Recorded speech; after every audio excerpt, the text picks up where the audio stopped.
Les voyages ont leurs attraits, mais ils se paient par le tournis et le tumulte qui sont de l'ordre du divertissement. Alors il y a la chambre et le livre pour se retrouver soi-même.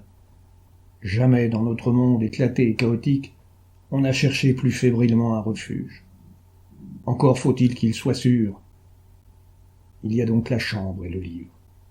D'un coup, il est réconfortant qu'un artiste de notre temps, grand voyageur, nous découvre qu'un jeune garçon sache tourner le dos à l'extérieur, à la fenêtre, puisque tout lecteur doit avoir la lumière derrière lui, et que ce garçon soit allongé non pour s'abîmer dans le faux jour d'un écran, mais pour le simple bonheur de lire un livre.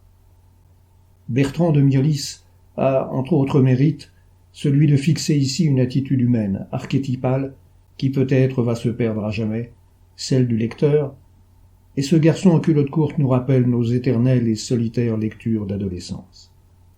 Il se tient ainsi, allongé sous un éclairage oblique, tombé de haut, comme par une percée lumineuse dans un couvert forestier, et dans cette ambiance à dominante verte, il n'est pas loin d'être un frère du dormeur du Val de Rimbaud, dans son trou de verdure.